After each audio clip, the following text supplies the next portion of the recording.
मैं उन सभी लोगों को अपनी विनम्र श्रद्धांजलि देता हूं और उनके परिजनों के प्रति सांत्वना व्यक्त करता हूं।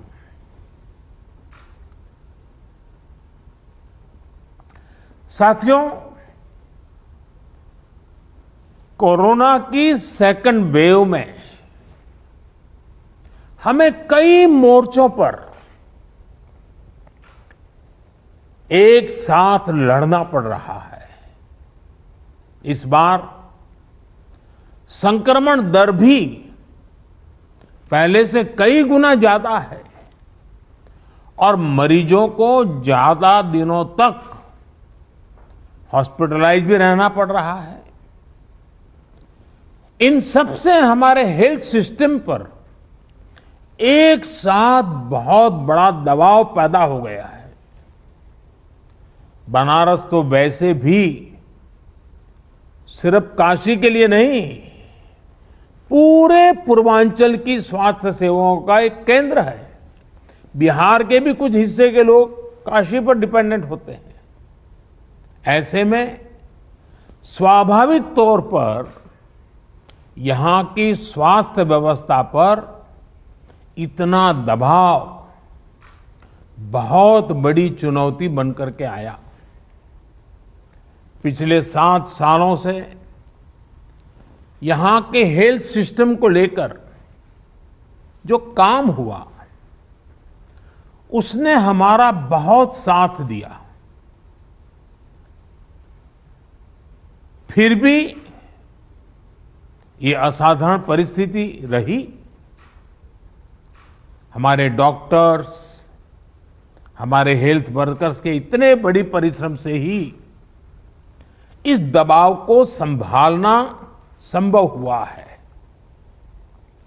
आप सभी ने एक एक मरीज की जीवन रक्षा के लिए दिन रात काम किया। खुद की तकलीफ, आराम, इन सब से ऊपर उठकर जी जान से जुटे रहे, काम करते रहे। आपकी इस तपस्या से बनारस ने जिस तरह इतने कम समय में खुद को संभाला है, आज पूरे देश में उसकी चर्चा हो रही है। साथियों, इस मुश्किल दौर में बनारस की सेवा में लगे हमारे जनप्रतिनिधियों ने और अधिकारियों ने भी, हमारे सुरक्षा बलों ने भी लगातार काम किया है। ऑक्सीजन की सप्लाई को बढ़ाने के लिए ऑक्सीजन प्लांट शुरू किए गए, कई नए ऑक्सीजन प्लांट भी लगाए गए। बनारस समेत पूर्वांचल में नए वेंटिलेटर्स और ऑक्सीजन कॉन्सेंट्रेटर्स की भी व्यवस्था की गई। साथियों, बनारस ने जिस स्पीड से इतने कम समय में ऑक्सीजन और आईसीयू बेड्स की संख्या कई गुना बढ़ाई है, जिस तरह से इतनी जल्दी पंडित राजन मिश्र कोविड अस्पताल को सक्रिय किया है, ये भी अपने आप में एक उदाहरण है। आधुनिक तकनीक वाली नई मशीन्स आने से यहां आरटीपीसीआर टेस्ट की संख्या भी बढ़ी है। मुझे बताया गया है कि बनारस का इंटीग्रेटेड कोविड कमांड सेंटर भी बहुत व्यवस्थित तरीके से काम कर रहा है। आपने जिस तरह से टेक्नोलॉजी का प्रयोग किया, सभी जरूरी व्यवस्थाओं को मरीजों और आम लोगों के लिए सुलभ बनाया, वो अनुकरणीय है। हमारे देश में पिछले कुछ वर्षों में जो योजनाएं बनी, जो अभियान चले उसने कोरोना से लड़ने में काफी मदद की है। स्वच्छ भारत अभियान की वजह से बने शौचालय हो, आप सोचिए जब 2014 में आप लोगों ने मुझे सांसद चुन करके भेजा और जब मैं आपका धन्यवाद प्रस्ताव करने के लिए आया था, आपने मुझ पर इतनी प्रेम वर्षा की थी, इतने आशीर्वाद दिए थे, लेकिन मैंने क्या किया, पहले दिन देने की कोई बात ही नहीं की। मैंने मांगा आपसे, काशी वासियों से मांगा और मैंने पब्लिकली कहा था कि आप मुझे वादा कीजिए हम काशी को स्वच्छ करेंगे। आज हम देखते हैं कि काशी को बचाने में आप लोगों ने स्वच्छता का जो मुझे वादा किया था और काशीवासियों ने स्वच्छता के लिए जो जहमत की है, लगातार की है, उसका आज हमें लाभ मिल रहा है। आयुष्मान भारत योजना के तहत मुफ्त इलाज की सुविधा जो की गई वो भी इसमें लाभ करता रही है। उज्ज्वला योजना की वजह से मिले गैस सिलेंडर हो, जनधन बैंक खाते हो या फिर फिट इंडिया अभियान हो, योग और आयुष के प्रति अब जब हम यूएन के द्वारा अंतर्राष्ट्रीय योग दिवस को स्वीकृति पूरे विश्व से मिली और 21 जून को योग दिवस शुरू किया, तो शुरू में तो बड़ी मजाक उड़ाई गई, आलोचना की गई, सांप्रदायिकता बिन सांप्रदायिकता भी रंग ढोए गए, लेकिन आज पूरे विश्व में कोरोना के खिलाफ लड़ने में योग का भी महात्म्य प्रचलित हो रहा है। योग और आयुष के प्रति जागरूकता, इन सभी ने कोरोना के खिलाफ लड़ाई में लोगों को की ताकत बहुत बढ़ाई है। साथियों, महादेव की कृपा से बनारस आध्यात्मिक क्षमताओं से भरपूर शहर है। चाहे कोरोना की फर्स्ट वेव रही हो या सेकेंड वेव, यहां के लोगों ने धैर्य और सेवा का अद्भुत परिचय दिया है। मेरी काशी के लोग, यहां के सामाजिक संगठन मरीजों की, गरीबों की, बुजुर्गों की लगातार एक परिवार के सदस्य की तरह सेवा कर रहे हैं, चिंता कर रहे हैं।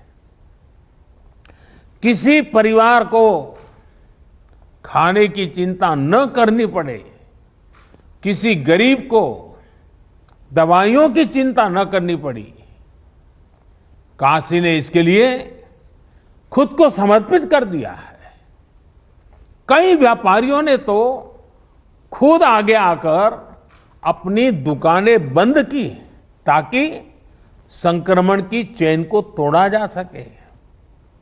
इन सभी व्यापारी भाइयों ने, हमारे इन साथियों ने अपने आर्थिक नफा नुकसान की चिंता नहीं की, बल्कि अपने संसाधनों से वो सेवा में लग गए।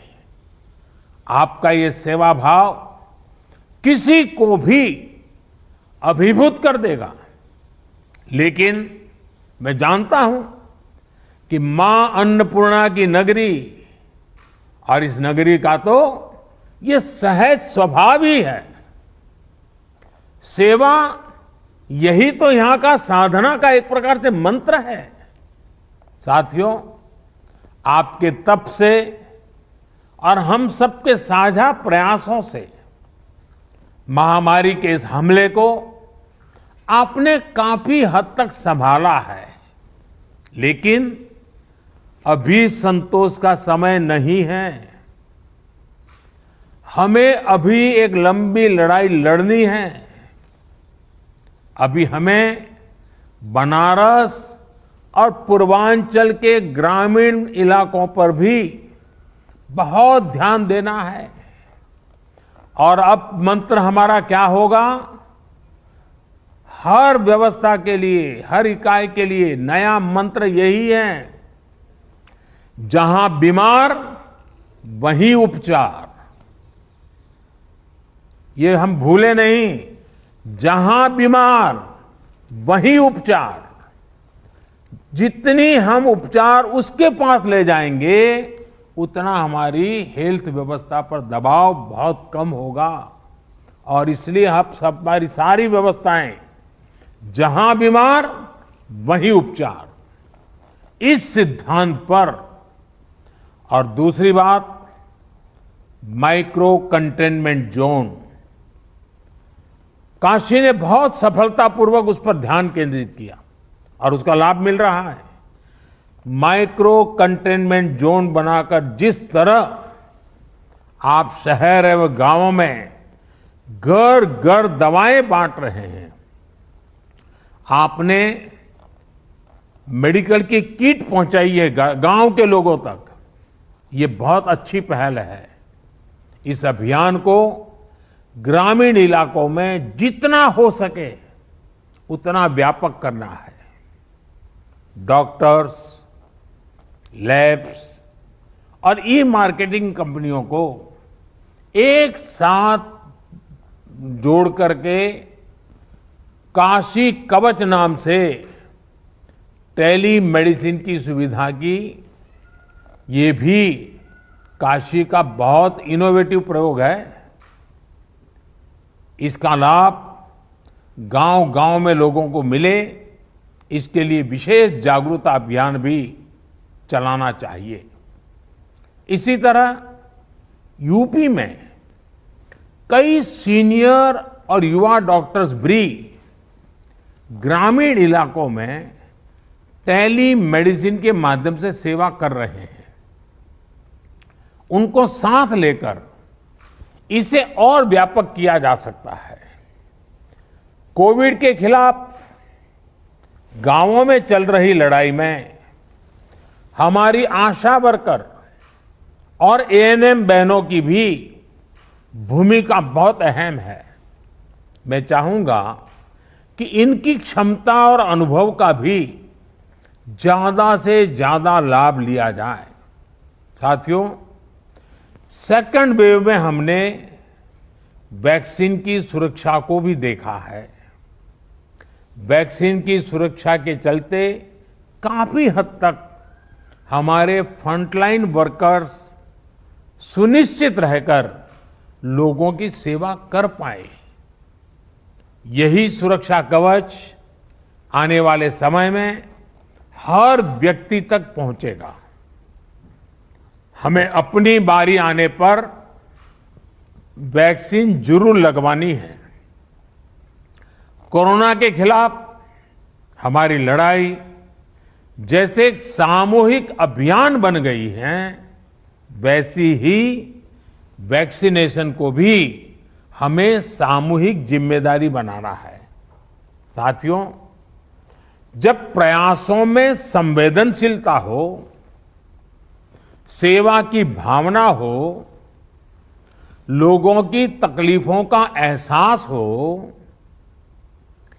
साइंस लेड अप्रोच हो, तो जमीन पर किया गया काम नजर भी आता है। मुझे याद है पूर्वांचल में पहले किस तरह बच्चों में दिमागी बुखार वाली बीमारी का कहर था।